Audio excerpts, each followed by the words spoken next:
ಜಿ5 ಇರುವಾಗ ನೀವು ನಿಮ್ಮ ನೆಚ್ಚಿನ ಶೋಗಳನ್ನ ಎಂದಿಗೂ ಮಿಸ್ ಮಾಡಿಕೊಳ್ಳುವುದಿಲ್ಲ. ಅದು ಸಂಪೂರ್ಣ ಉಚಿತವಾಗಿ. ಪ್ರೀತು, ಪಾರ್ವತಿ ಅಕ್ಕನೂ ಬಸ್ರಿ ಮೇ ನನಗಿಲ್ಲಿ ಸಿಗ್ತಾ ಇರೋ ಥರ ಟೈಮ್ಗೆ ಸರಿಯಾಗಿ ಹಾಲು ಹಣ್ಣು ಎಲ್ಲ ಅವ್ರಿಗೆ ಸಿಗ್ತಾ ಇದೆಯೋ ಇಲ್ವೋ. ನಾನು ಮಾತ್ರ ಇಲ್ಲಿ ರಾಜ್ಕುಮಾರಿ ಥರ ಆರಾಮಾಗಿದ್ದೀನಿ. ತುಂಬ ಬೇಜಾರಾಗ್ತಿದೆ ಪ್ರೀತು. ನನಗಂತೂ ಒಂದ್ಸರಿ ಪಾರ್ವತಿ ಅಕ್ಕನು ಬಸ್ರಿ ಅಂತ ಅತ್ತೆ ಹತ್ರ ಹೋಗಿ ಹೇಳಿಬಿಡೋಣ ಅನ್ಸುತ್ತೆ. ಓಯ್, ಹಾಗೇನಾದ್ರು ಮಾಡ್ಬಿಟ್ಟಿಯಾ? ಬರೋ ಅದಕ್ಕೆ ಹತ್ರ ಮಾತು ಕೊಟ್ಟೋದು ನೆನಪಿಲ್ವಾ? ಯಾವುದೇ ಕಾರಣಕ್ಕೂ ಮಾವ ಹತ್ರ ಈ ವಿಷಯ ಹೇಳಲ್ಲ ಅಂತ.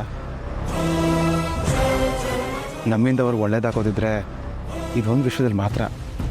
ಸೊ ಯಾವುದೇ ಕಾರಣಕ್ಕೂ ಮಾವ ಹತ್ರ ಈ ವಿಷಯ ಹೇಳೋದು ಬೇಡ, ಓಕೆನಾ?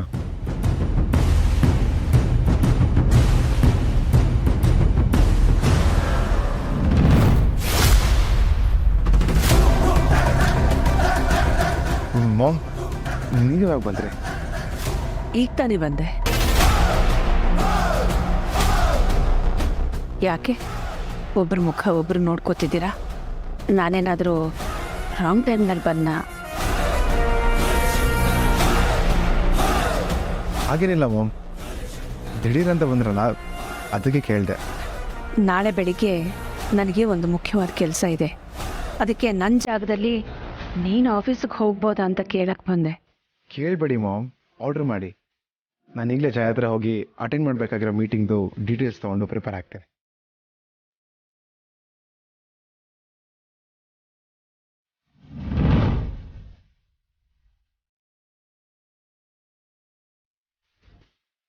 ಮಾಮ್, ಬ್ರೋ ಇದ್ದಿದ್ರೆ ಈಗ ನೀವು ನನ್ನನ್ನು ಕೇಳೋ ಪರಿಸ್ಥಿತಿ ಬರ್ತಿರ್ಲಿಲ್ಲ.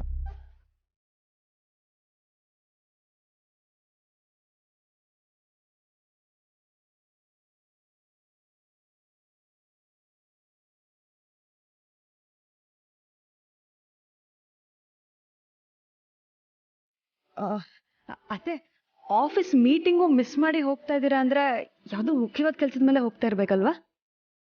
ಹೋಗ್ತಿದ್ದೀನಿ ಅಲ್ಲ, ಹೋಗ್ತಿದ್ದೀವಿ. ನೀನು ನನ್ನ ಜೊತೆ ಬರ್ತಿದೀಯಾ?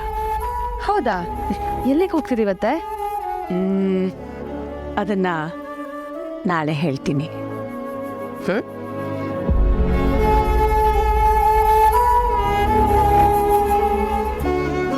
ನಾಳೆ ಬೆಳಿಗ್ಗೆ ಆದಿ ಪಾರ್ವತಿನ ಆಸ್ಪತ್ರೆಗೆ ಕರ್ಕೊಂಡು ಹೋಗ್ತಾನೆ. ನಾನು ಜನನೀನ,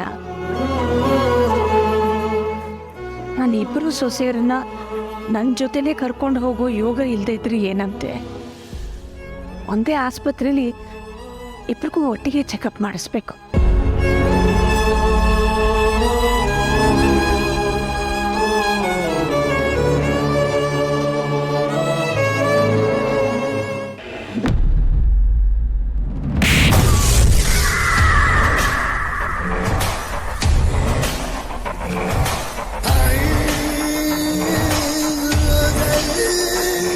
ಬೆಳಿಗ್ಗೆ ಹಲ್ಸೆಟ್ಟಿಂದ ಅರ್ಚನ್ ಕೋಟೆಗೆ ಹೋಗಿದ್ದೀನಿ. ಅಖಿಲ ಕೈಯಲ್ಲಿ ಸಿಕ್ಕಾಪಡ ಜಸ್ಟ್ ಮಿಸ್ಸು.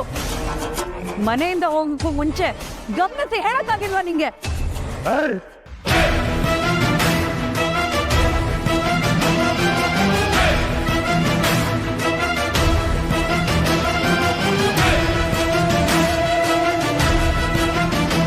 ತೆಗೆದು ಬಿಟ್ಟ ಅಂದ್ರೆ ದೇವ್ರು ಕೊಟ್ಟಿರೋ 32 ಹಲ್ಲೂ ಉದ್ರೋಗ್ಬಿಡ್ಬೇಕು.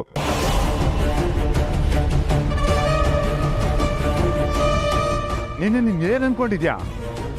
ಏನೋ ತಂಗಿ ಮಗಳು ಹೆಲ್ತ್ ಪ್ರಾಬ್ಲಮ್ ಇದೆ ಅಂತ ನಾನು ಸಹಿಸ್ಕೊಂಡಿದ್ರೆ ದಿನೇ ನಿಂದು ಅತಿ ಆಗ್ತಾನೆ ಹೋಗ್ತಾ ಇದೆ. ನನ್ನ ಹೆಂಡತಿ ಮಕ್ಕಳನ್ನ ಬಿಟ್ಟು ನಾನು ಇಲ್ಲಿ ಜೊತೆ ನಿಂತಿರೋದು ನಿನ್ ಸೇಟ್ ತೀರ್ಸ್ಕೊಳ್ಳಿ ಅಂತ. ಇನ್ಮೇಲೆ ಭಯನೂ ಇದೆ, ಆದ್ರೆ ನಿನ್ ಮೇಲಿರೋ ಭಯಕ್ಕಿಂತ ನನ್ನನ್ನೆಲ್ಲ ಕಟ್ಟಾಕಿರೋದು ನನ್ನ ತಂಗಿ ಮೇಲಿರೋ ಮಮಕಾರ. ತಿಳ್ಕೊ, ನೀನು ಪಿಸ್ಟಲ್ ತೋರಿಸಿ ನನ್ನನ್ನು ಹೆದರ್ಸ್ಬೋದು, ಆದ್ರೆ ನೀನು ಮನೆಯಿಂದ ಆಚೆ ಹೋದ್ಮೇಲೆ ನಾನು ಒಬ್ಬನೇ ತಾನೇ ಈ ಮನೇಲಿರೋದು. ಯಾವಾಗ ಬೇಕಾದ್ರೂ ಹೋಗ್ಬೋತಾನೆ. ಯಾಕೆ ಹೋಗಿಲ್ಲ ಹೇಳು? ಯಾಕೆಂದ್ರೆ ನಾನು ನನ್ನ ತಂಗಿ ಅರುಂಧತಿಗೆ ನಿಯತ್ತಾಗಿದ್ದೀನಿ. ಅದೇ ನಿಯತ್ತಿಂದಾನೇ ನಿನ್ನನ್ನು ಕಾಪಾಡ್ತಾ ಇರೋದು. ಹಾಗಂತ ನೀನು ಅದನ್ನೇ ಸಲಿಗೆ ಅಂತ ತಗೋಬೇಡ. ನಾನು ಕೋಪ ಬಂತು ಅಂದ್ರೆ ನನ್ನ ಶತ್ರುಗಳಿಗೆ ನಾನು ದುಷ್ಟ ಕೊನೆಗಡ್ಕ. ಆ ರೀತಿ ನಿನ್ನ ವಿಚಾರದಲ್ಲೂ ಆಗೋದಕ್ಕೆ ನಾನು ಬಿಡಬೇಡ. ಹುಷಾರು. ಆಮೇಲೆ ನನ್ನ ತಲೆ ಏನಾರು ಕೆಟ್ಟು ನಾನು ನಿನ್ನ ಬಗ್ಗೆ ಅಖಿಲ ಹತ್ರ ಸ್ವಲ್ಪ ಸುಳಿ ಕೊಟ್ರು ನಿನ್ನ ಕಥೆ ಏನಾಗತ್ತೆ ಅಂತ ಯೋಚನೆ ಮಾಡಿದ್ಯಾ? ಇದ್ದೇ ಕೊನೆ. ನನಗೆ ಮರ್ಯಾದೆ ಕೊಡದೇ ಇರೋ ಪರವಾಗಿಲ್ಲ, ಆದರೆ ನನ್ನ ವಯಸ್ಸಿಗೆ ಬೆಲೆ ಕೊಡದೆ ಕಪಾಳಕ್ಕೇನಾದ್ರು ಹೊಡೆಯೋದಕ್ಕಿನ್ನು ಮುಂದೆ ಬಂದರೆ ಪರಿಣಾಮ ನೆಟ್ಟಗಿರಲ್ಲ. ಹುಷಾರ್.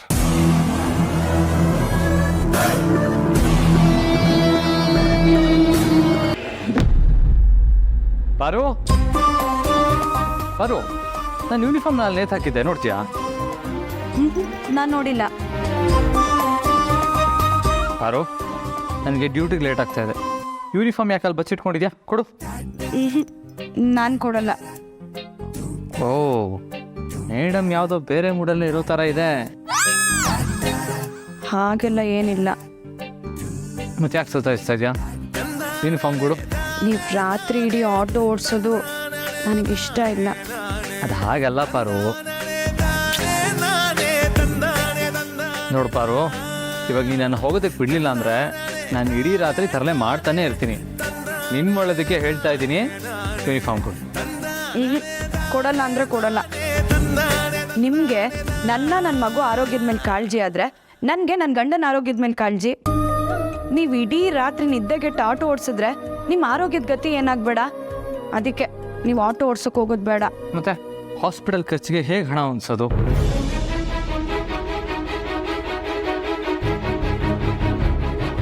ತಗೊಳ್ಳಿ. ಇದೇನಕ್ಕೆ? ಈ ಓಲೆನ ಅಡ ಇಡೋಣ, ಬಂದ ದುಡ್ಡಲ್ಲಿ ಆಸ್ಪತ್ರೆಗೆ ತೋರ್ಸೋಣ. ZEE5 ಆಪ್ ಡೌನ್ಲೋಡ್ ಮಾಡಿ ಎಲ್ಲಾ ಸಂಚಿಕೆಗಳನ್ನು ಸಂಪೂರ್ಣ ಉಚಿತವಾಗಿ ನೋಡಿ.